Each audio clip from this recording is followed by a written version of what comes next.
Makanya sebenarnya hitungan lemah larang niku Pak, itu bukan masalah pinggir jalan raya mboten, tetapi tanah niku lek celak kalian masjid niku seharusnya harganya mahal. Makanya Bapak Ibu yang punya tanah di dekat masjid, walaupun itu ereng-erengan ya, itu sebenarnya harganya apa? Mahal. Karena apa? Karena dekat dengan masjid. Lingkungan itu sangat berpengaruh. Makanya kami sampaikan, seorang anak itu akan menjadi solih atau tidak solih, itu juga sangat tergantung dengan lingkungan di mana dia hidup. Yang pertama, yang paling sangat penting berperan adalah lingkungan rumah tangganya. Kalau seorang anak hidup di dalam rumah tangga yang bapaknya soleh, ibunya solihah, bae solih solihah, maka insya Allah anak ini nanti akan menjadi anak yang solih atau yang solihah seperti bapak dan ibunya. Tapi nek bapake mboten soleh, salah hai. Ibuke tukang rasan-rasan hai. Bae niku nggih ngoten pun sepuh barang mboten nyebut, tukang nayup hai. Senengane tayupan. Esuk tayub awan, tayub sore, tayub bengi, tayub sampai putune niku ora disetel barang bang juwoget beso tayub Pak. Nyapa? Kula terbiasa ngrungokne tayub Pak Ustaz. Maka jangan salahkan ketika anak ini tumbuh di lingkungan yang tidak baik, maka dia nanti ke depan menjadi anak yang tidak baik. Ini kita bicara lingkungan rumah dulu. Makanya Bapak Ibu, sak sampunipun kondur setelah pulang dari Al Hilal ini, yang rumahnya belum islami, monggo disetting menjadi rumah yang islami. Pak Ustadz, rumah yang islami itu yang apa? Yang ditemplei kaligrafi Arab Pak Ustadz? Boten. Jenengan templei kaligrafi yang ngarep lawang. Kang, nyapa sampean templek kaligrafi? Setane gen wedi ora mlebu. Templek ayat kursi Bapak Ibu. Dhuwur dhewe Allah, ngesore ayat kursi, kiri kanan tengah Kul huwallahu ahad, kul a'udzu birabbil kul a'udzu birabbin nas. Insyaallah aman Pak Ustadz rumah saya. Ternyata rumah itu ndak pernah dibacai Al-Qur'an, gak tahu nggih ngaji, bendina nggih karaokenan ae. Maka setan-setan ini akan delikane malah nang burine ayat kursi. Jangan dikira terus delik nang burine ayat kursi kepanasan, boten. Malah esis, kok esis ya delik nang burine ayat kursi. Bukan masalah kaligrafi. Ustadz, apakah yang disebut dengan rumah yang islami itu, apakah desainnya kemudian kita bentuk seperti desain Masjid Al Hilal Pak Ustadz? Sama sekali tidak. Rumah yang islami itu adalah rumah yang individu-individu di dalam rumah itu menerapkan aturan-aturan Allah Subhanahu wa taala. Bapak sregep ngaji, maos Al-Qur'an, salat tahajud, salat duha, ibu nggih semanten ugi. Walaupun tidak ditemplei kaligrafi Arab, tapi kalau rumah itu dibacakan Al-Qur'an, terutama surat Al-Baqarah hadirin, maka setan-setan, jin-jin jahat tidak akan berani masuk ke dalam rumah kita. Ustadz, tandanya rumah kita banyak setannya apa Ustadz? Suami istri sering tukaran. Sinten niki sing gaene tukaran? Berarti setannya kuwatah niku. Yang kedua, dibuat ngaji maca Al-Qur'an, gampang ngantuk Bapak Ibu. Tapi kalau buat nonton bola, semangat 45. Nah, ini pertanda bahwa rumah itu banyak setannya. Yang pertama, memang lingkungan itu sangat-sangat penting hadirin. Termasuk lingkungan tempat tinggal. Panggul ini insya Allah kondusif Bapak Ibu nggih? Insya Allah. Ngriki wonten tiang-tiang mendem wonten? Kathah. Berarti ya orang tek kondusif lah ya. Berarti wong tua iki lek ngeculne anake metu sik khawatir niku. Nah, nek sik wonten tugas kita bersama untuk memberantas itu. Ngiling nih. Mungkin diajak ngaji sesekali yang gaene mendem itu. Ayo ngajinya apa? Enek makme. Nah, motivasinya kan maem nih. Nah, lingkungannya dulu, lingkungannya diciptakan menjadi lingkungan yang islami. Sama Nabi Muhammad SAW, karena memandang Mekah ini menjadi lingkungan yang tidak kondusif dalam berdakwah. Bayangkan Bapak Ibu, 13 tahun dakwah niku, ingkang mlebet Islam niku hanya hitungan puluhan orang. Tidak banyak. Akhirnya karena tidak kondusif, iki perlu mencari tempat yang baru. Pertama hijrah ke Habasah, teng Ethiopia. 2 kali gagal. Termasuk hijrah tenggene Taif, hijrah teng Taif. Tapi belum sampai masuk ke Taif sudah disambut dengan lemparan batu, disambut dengan cacian dan makian sampai berdarah-darah Rasulullah SAW. Kemudian Rasulullah akhirnya memutuskan untuk hijrah ke Madinah Al-Munawwarah, Madinah yang pada saat itu masih bernama dengan Yasrib. Yasrib dengan datangnya Nabi maka berubahlah namanya menjadi Madinah. Bapak Ibu hadirin yang dimuliakan Allah, mungkin jenengan bertanya, Ustadz, seberapa keras siksaan orang kafir kepada Rasulullah ketika di Mekah? Bapak Ibu, Rasul niku ketika di Mekah dan para sahabat, kebetulan yang Islam itu para budak dan orang miskin. Para pembantu yang ketahuan Islam langsung disiksa. Ada sahabat budak, Ammar, Yasir dan istrinya. Ammar ini putrane Yasir. Berarti Yasir ini apa nih Ammar? Bapaknya. Istrinya namanya Sumayyah. Ammar, Yasir bapak, Sumayyah ibu, istrinya Ammar. Ketahuan beriman oleh tuan majikannya.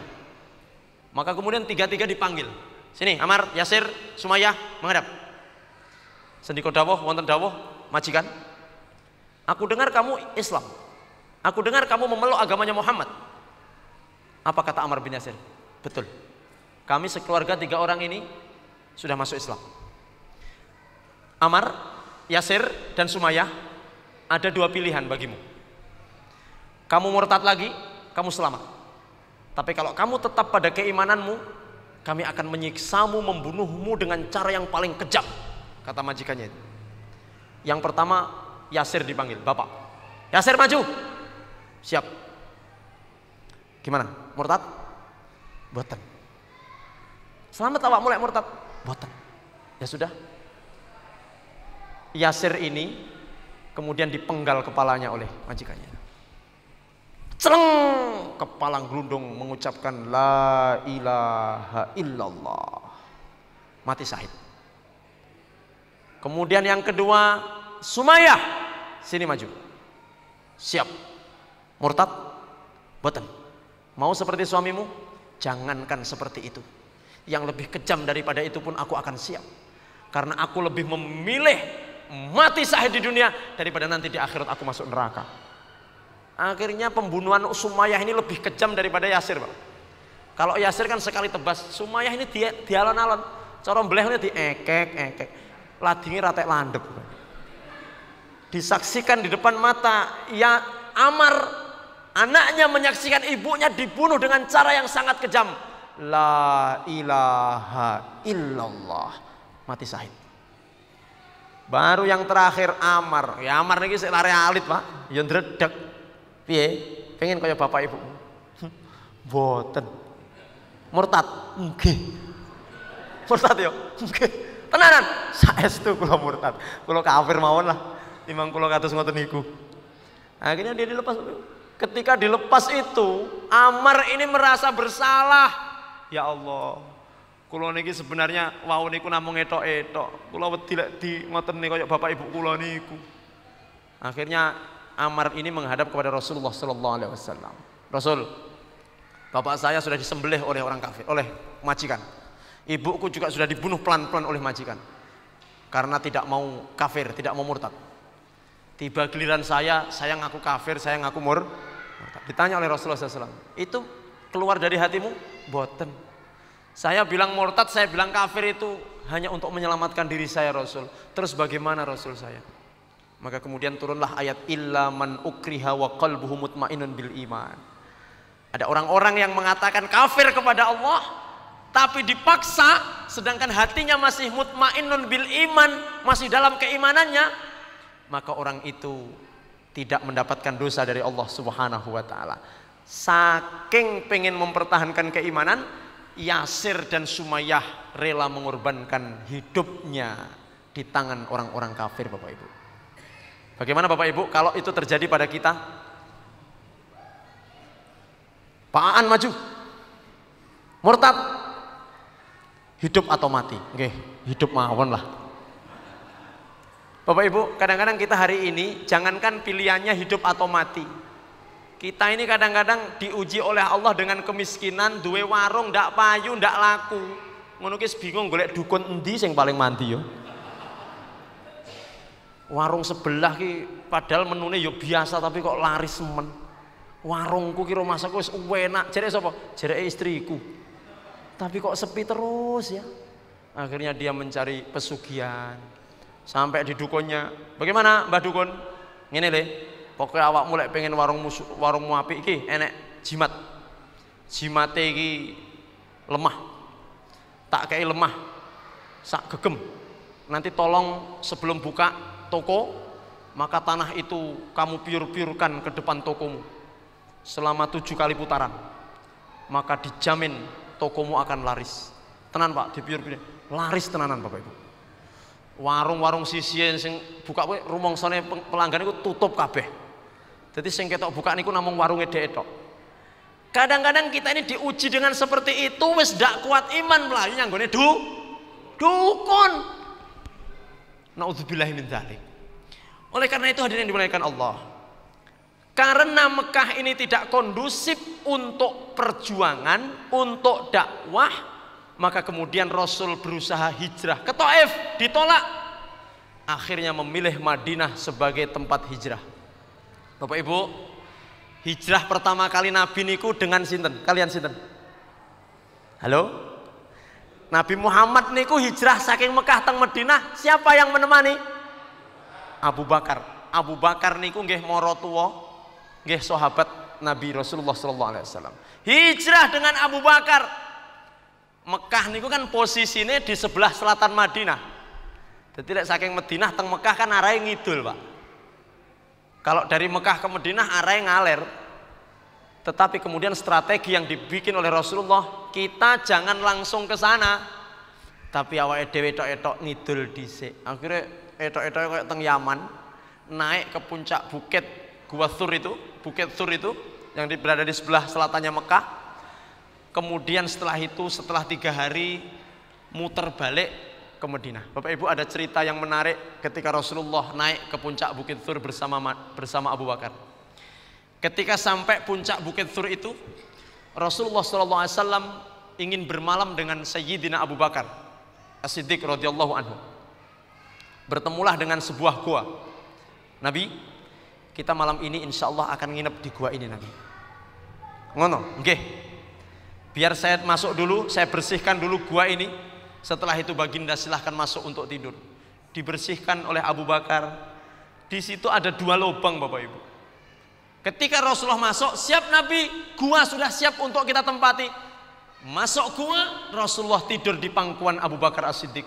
Abu Bakar, aku tidur di pangkuanmu sebagai bantalku. Siap.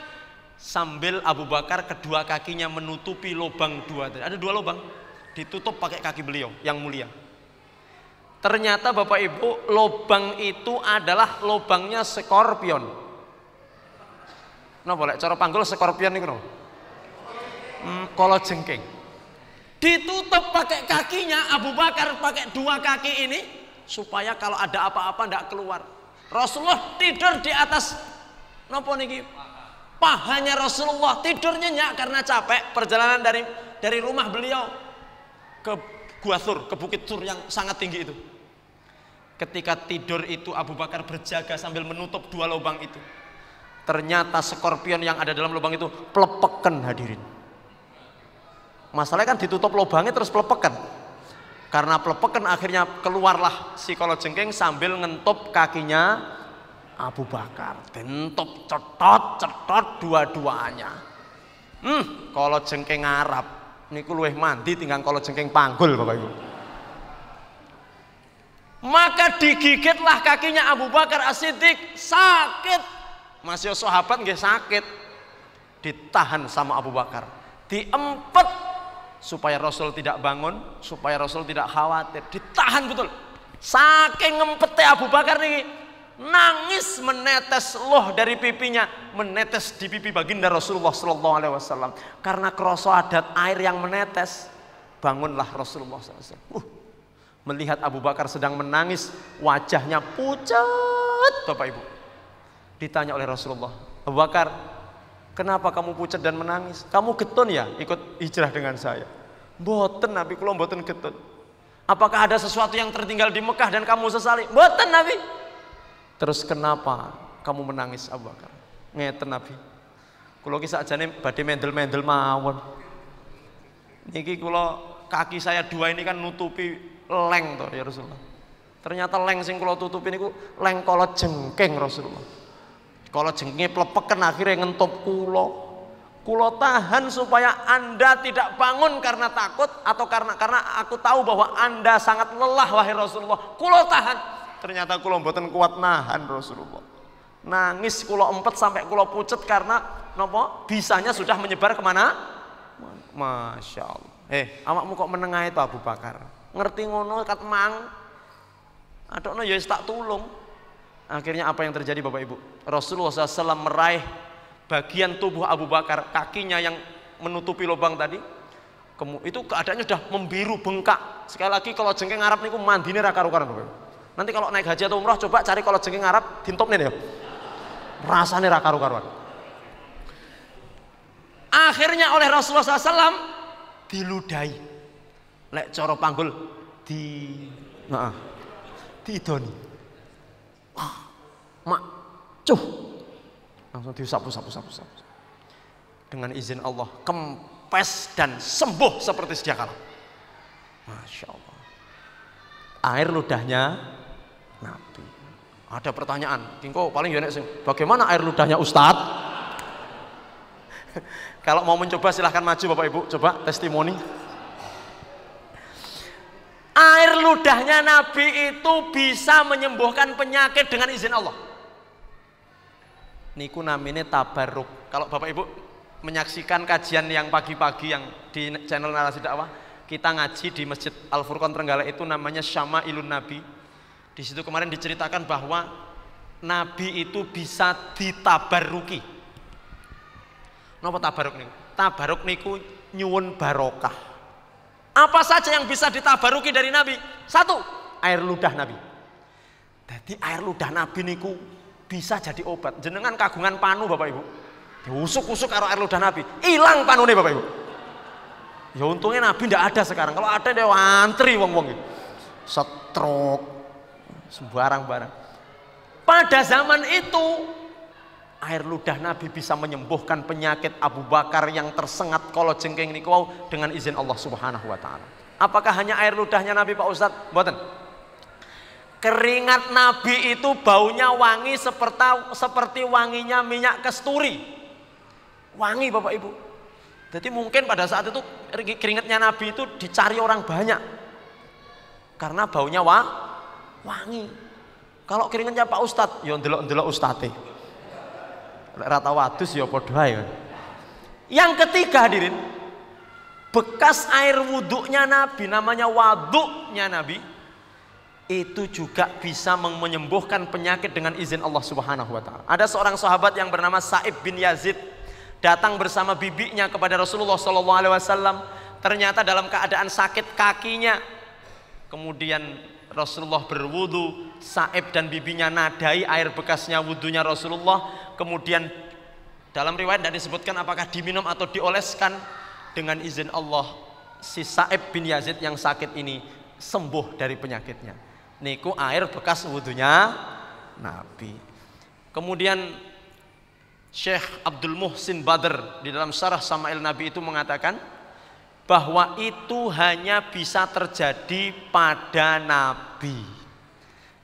Keringat, air liur, air ludah, bekas wudu itu hanya pada Nabi. Jadi lek kiai wali niku mboten saged. Jadi kok wonten sakniki wali kok kon nadai wudune. Nah, termasuk air minum. Niki napa namine? Air minum. Umpama niki kula mimik nggih, kula unjuk. Bareng ngoten, enek sing fanatik karo Ustaz Anang. Kuwi barokah kuwi sisane iki. Kula lagek ngalih nggih rayan sampai tukaran. Tidak ada. Selain Nabi tidak bisa. Keringat, air ludah, bekas wudhu itu hanya ada pada Nabi. Kalau sekarang ada yang mengaku-ngaku wali atau kiai atau orang soleh, kilo keringetku, air ludahku kena nggih nambani penyakit, atau bekas wuduku atau bekas mandiku bisa untuk menyembuhkan penyakit. Itu hoak. Napa Bapak Ibu? Hoak.